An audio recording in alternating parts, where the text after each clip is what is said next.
What is going on, everyone? Welcome into the Brand Partial Show. So I wanted to start talking about the Philadelphia Eagles. So the Philadelphia Eagles had a terrific draft, taking Keely Ringo, Sidney Brown, Jordan Davis, which is a little more controversial pick. But Eagles did a really nice job of continuing to acquire talent, and I think that's key to me. The year after a Super Bowl, or the year after you get to a Super Bowl, I think you want to continue to acquire talent, and that's exactly what the Eagles did. So I think they did a really nice job. Because I think Tampa Bay, after they won the Super Bowl in 2020, I think they were a little too conservative in that draft. Now, they did get Joe Tryon-Shoyinka, but to me, it seemed like they were just kind of they made some other picks like Kyle Trask it was in the second round. They made some picks that are a little too conservative. I think the year after the Super Bowl, you should stay hungry to get guys. Even if Jordan Davis didn't really fill a necessarily big need, you should always look to continue to upgrade your roster because you're not sure what's going to happen the next season. So you're not, like, for example, with the Philadelphia Eagles taking D tackle, was that big on their biggest need? Probably not. But can you have enough defensive tackles, edge rushers in the NFL? Absolutely not. So, excuse me, Jalen Carter will make a big difference, or should even make help the Eagles defensive line even more. So you got Jalen Carter on the defensive line. You still got Jordan Davis, Fletcher Cox, Brandon Graham. They brought Nicholas Morrow in at linebacker, the former Chicago Bear. So yeah, it's a linebacking unit. It's going to be one that's going to be the question mark for the Philadelphia Eagles, but talent all around them. Secondary should be strong, even though they lose Gardner Johnson. You got Darius Slay still playing at a high level. Offensive side of the ball, offensive line strong. You got Jalen Hurts at quarterback. You bring over DeAndre Swift at running back. So hopefully DeAndre Swift can be a spark on that offense, be a big play guy that he was at times in Detroit when he was healthy. And you hope A.J. Brown and Devontae Smith keep doing what they've been doing. So it's kind of a lot of, with Philadelphia Eagles, are you really going to take a huge step of improvement this year? I think you could, but realistically, I think what you're hoping for, you're going to be a little bit better, and you're going to have a shot at getting to the Super Bowl, and you're going to have a chance to win it for sure. So, yeah, with the Philadelphia Eagles, I love that they've continued to improve the roster. I think Sidney Brown's going to be a better player than people expect. I think he is a starter with some upside. Things looking bright for the Philadelphia Eagles. Excuse me. So we'll talk Cincinnati Bengals. So it all starts Joe Burrow, Jamar Chase. The defensive side, you do add DJ Turner in the draft. DJ Turner, excellent corner out of Michigan. I thought he was one of the more underrated players in this draft. I think he'll give that secondary a boost. It'll be cool to see him and Daxton Hill, two former Michigan Wolverines, in the secondary. Defensive lines, you got Trey Hendrickson. Linebacking core, Jermaine Pratt highlights that. Joseph Osai showed some flashes too, the former defensive end out of Texas that missed his full rookie year, then got a chance this year in year two. So, yeah, the Bengals defense should be solid once again. I don't think I think that's being a little too optimistic. If you're thinking this defense is going to be like a really good elite defense, it should be a solid defense once again. It's proven they're good enough to win. Logan Wilson at linebacker is another guy. So yeah, I mean the Bengals, Joe Burrow and Jamar Chase, have been so elite. They've kind of covered up some of the lacking areas. Like, it's still not a strong offensive line unit, even though hopefully the offensive line is improved. Hopefully you get a healthy La'el Collins. Hopefully the guys that they have continue to get better. Running back, Mixon. You got Joe Mixon. Hopefully Mixon plays well. So yeah, I mean, with the Bengals, they've got talent. Obviously the conversation revolves around Joe Burrow, Jamar Chase, T. Higgins, Boyd. But yeah, I mean, can the Bengals keep improving, and can they stay hungry? And what is their mindset like after that loss in Kansas City in the AFC Conference Championship? So yeah, I just wanted to touch on that with the Bengals. So we'll talk Miami Dolphins. Miami Dolphins, the big question mark, Tyreek Hill, with the recent incident. What's going to happen with him? Is he going to be suspended? Just, what the punishment is. But yeah, with the Dolphins are a very fun team defensively when you really get down to it. Bradley Chubb, Javon Holland, Jalen Ramsey. How much does Jalen Ramsey have left in the tank? You saw he's kind of declined a little bit. That's going to be the big question mark. But I think with him, Xavier Howard, Javon Holland, it is going to be a fascinating secondary. I don't think they're going to be as feared as most people think, but I think it's going to be it's certainly a strength of the team. Or certainly it's going to be one of the stronger units in the NFL and certainly a strength of their team. But I don't think it's going to be, it's one of those things bringing in Jalen Ramsey. It's one of those things that kind of looks good on paper. And I don't mean that in any disrespect to Ramsey. Now that he's a little older and he has lost a little bit of a step, but I don't think teams are going to go into games really legitimately fearing the Dolphins secondary. I think they need to be aware of the upside and the potential that they have to create turnovers, especially Javon Holland, proven that he can be everywhere. He's a versatile safety. Also with, Xavier Howard can take the ball away. Ramsey can blitz. So they all kind of have their, unique little niche. So yeah, I think Rams, now that I've really thought about it, they all kind of complement each other very well. And then you brought in Cam Smith too. So Cam Smith also kind of complements those guys. The rookie out of South Carolina that they drafted in the second round. So Cam Smith, what is his role going to be? How much does he play? He's a physical corner, kind of like J.C. Horn, another South Carolina corner. So yeah, I mean, with those four guys, you brought back Nick Needham too, a guy that can play slot. So yeah, they all have kind of their own unique roles. And then the defensive line remains strong for the Dolphins. Christian Wilkins, one of the better defensive tackles in the NFL. You saw he got paid. Wilkins is a guy I really thought had some upside in the NFL, and you've really seen him develop into that. Jalen Phillips, an edge rusher I really liked coming out a couple years ago. Phillips, one of the more underrated players in the NFL. He's been good. He's been a really, really good player. And but yeah, you saw Jalen Phillips flash as a rookie, and you really thought, that he had potential to be a good player. Dolphins, I always go back to the Dolphins 2021 draft. Jalen Phillips, Jalen Waddle, and Javon Holland. You got three. You kind of really developed, three guys who are core pieces to your success in that draft. So the Miami Dolphins certainly are an example of, one draft, and like the Bengals I just touched on, guys that, how you can really make a difference in your team in one or two drafts. That's the Cincinnati Bengals, Joe Burrow, 2020, Jamar Chase, 2021, and then the Miami Dolphins in one draft, Jalen Waddle, Javon Holland, and Jalen Phillips. And I had been kind of a critic too of the Miami Dolphins draft. I don't think this year was as strong as it could have been, even though I do like Cam Smith. He was one of my top 5 corners.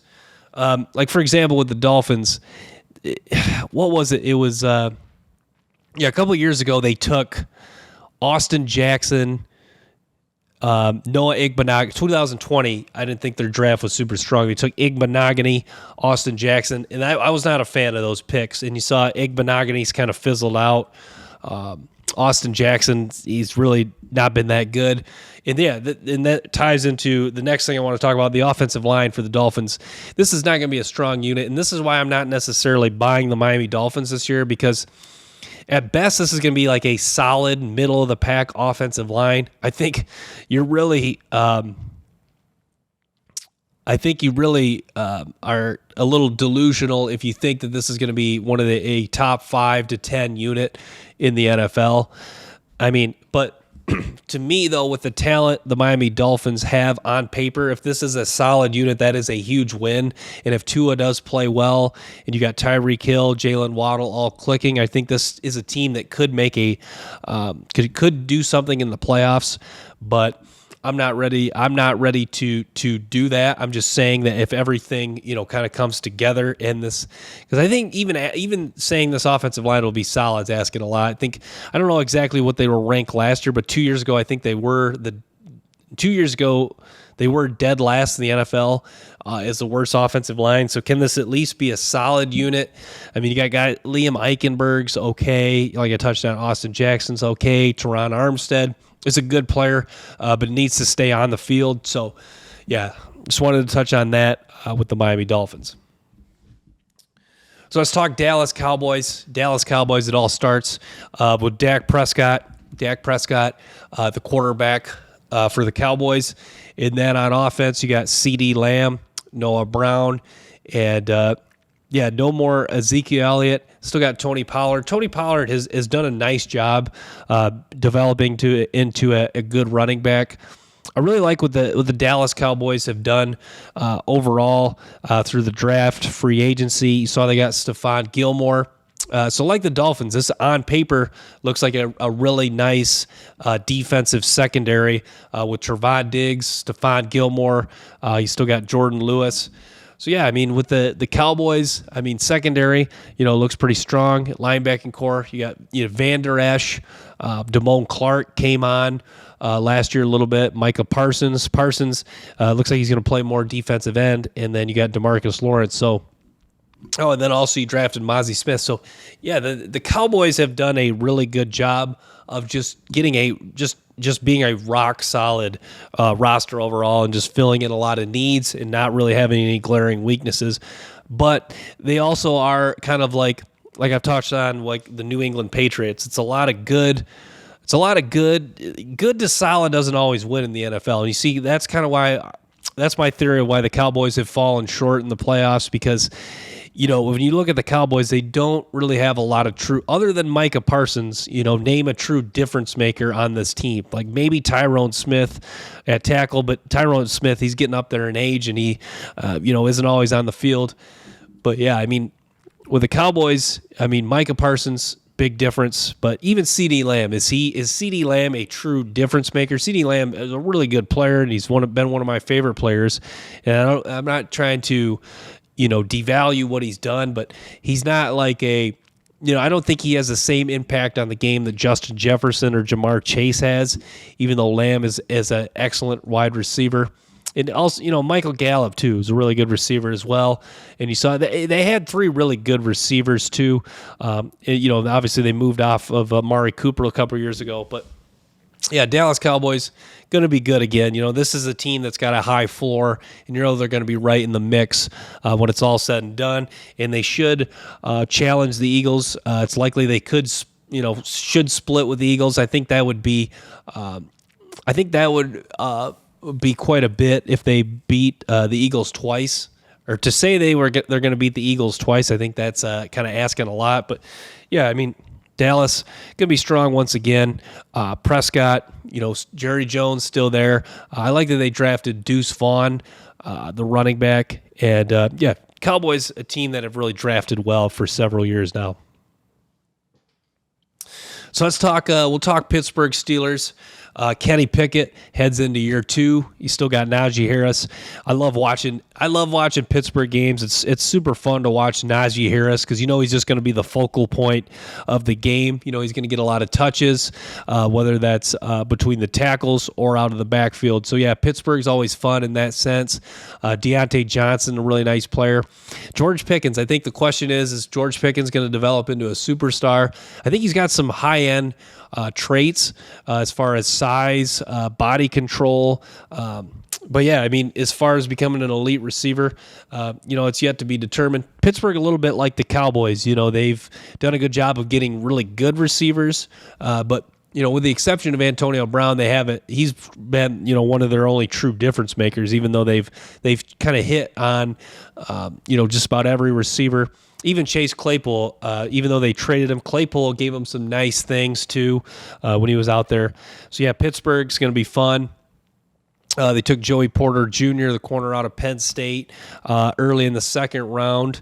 They took Broderick Jones, the offensive tackle out of Georgia. Now I'll say this: I wasn't as big a fan of the Pittsburgh Steelers draft as most people, but I think those guys will be really good, Broderick Jones and Joey Porter. So yeah. Pittsburgh, Mike Tomlin, excellent motivator, so we'll see. So let's talk Baltimore Ravens. Boy, the Ravens are going to be flashy at wide receiver. Zay Flowers, Devin Duvernay, Rashad Bateman, and Odell Beckham Jr. Yeah, there's going to be a lot of flash in the secondary. But yeah, we'll see Baltimore. We'll see how it all comes together. Still got Lamar Jackson, J.K. Dobbins.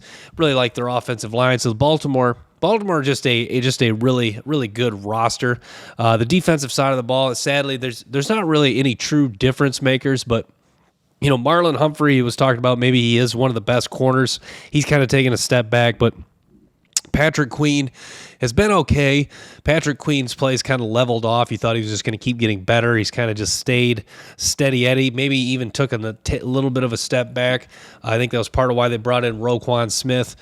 But yeah, Baltimore, it all stems from the 2022 NFL Draft. They had an excellent draft where they brought in Linderbaum, Kyle Hamilton.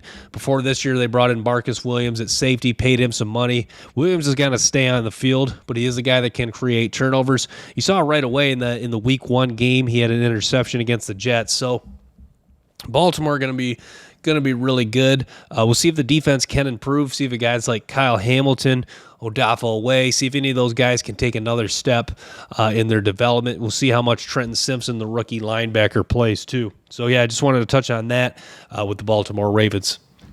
So let's talk Minnesota Vikings. Minnesota Vikings, super interesting team. Like every year, I think it's safe to say with the Minnesota Vikings, you got Brian Asamoah.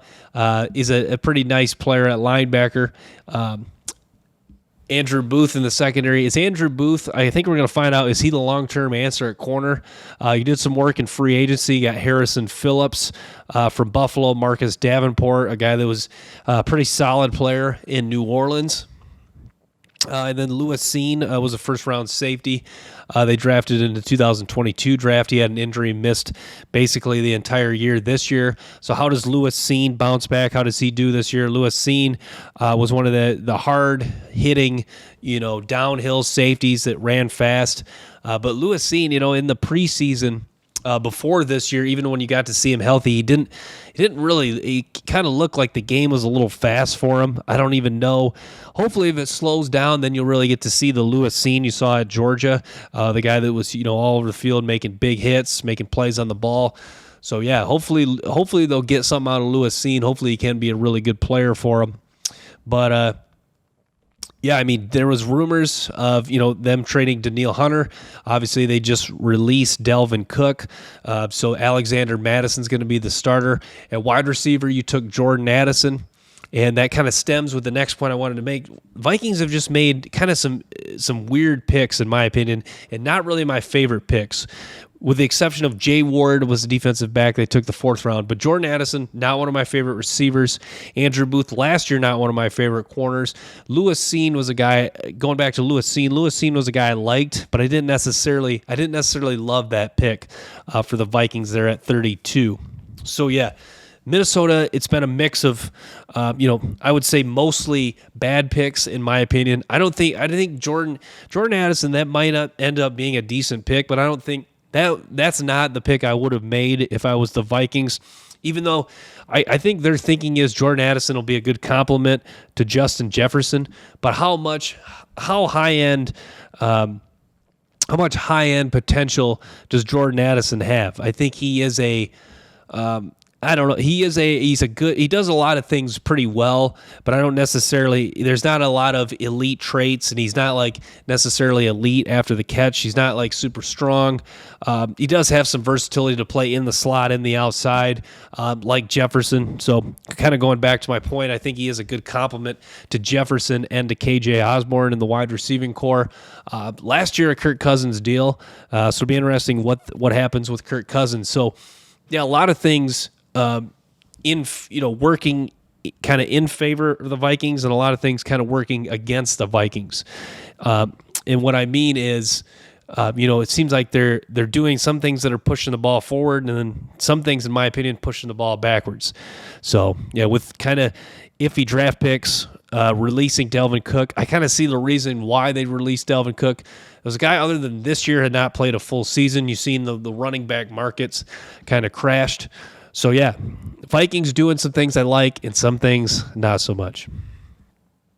So let's talk Las Vegas Raiders. Las Vegas Raiders made one of my favorite picks in the first round, getting Tyree Wilson. And that's the burning question I have is, what impact does Tyree Wilson make with the Las Vegas Raiders? And can he help really improve this defense? Does he have, not to say he's Micah Parsons, but can he have that type of effect? Obviously, you still have Chandler Jones and Max Crosby, so his snap count's going to be limited, at least at first. If he's that dominant, they're definitely going to get him more snaps. But Tyree Wilson, a little bit raw as far as pass rush skills, but this guy's sheer power, you got to believe that the floor is going to be high right away, in my opinion, for Tyree Wilson. But can they just, can they work with him? Can they develop some more pass rush moves, some counters and stuff like that? But yeah, love that pick, getting Tyree Wilson. To me, this secondary is not really strong overall. You got Merrick at safety. Nate Hobbs is a really nice player in the nickel. But outside of Nate Hobbs, you have some guys, you have some depth in the secondary, but there's just, not a lot of high-end talent. It's more just a lot of hustle guys. But also the problem I have with the Raiders, they didn't really improve the interior of the defensive line a whole lot. So does Tyree Wilson, Chandler Jones, Max Crosby, does their effect on opposing teams' pass rush, can they help that secondary even more so? I think that was the problem. The interior rush was so minimal that even them crashing the outside, quarterbacks could still step up in the pocket. So hopefully, with the guys they have in the interior, they can do enough to help out Crosby, Tyree Wilson, and Chandler Jones. But at least now you have some depth at the defensive line and in the secondary. Offensive line, pretty solid for the Raiders. Same with the wide receiver core. Devontae Adams, Hunter Renfrow. Running back position, you still got Josh Jacobs. So, yeah, the Raiders are a team. You kind of look at when you look at them on paper, you go, okay, nod your head. But then you leave you kind of scratch your head, like where are the true difference makers on this roster? And you got to believe this is a team that I think their projection is to finish with the 11th pick. So if someone told me they were to finish, what would the 11th pick translate to? I don't know, like a 6-7 win team. If someone told me the Raiders were probably going to be a 6-7 win team, I'd be like, yeah, it sounds about right. So, yeah, can this team do more than that? I think is the main question, though. You got enough. I think you have enough juice on this roster overall to pull off some upsets, maybe be in some games that people be in some games and win some games people won't expect. But that's to be determined, and we'll see what Jimmy G can do at quarterback.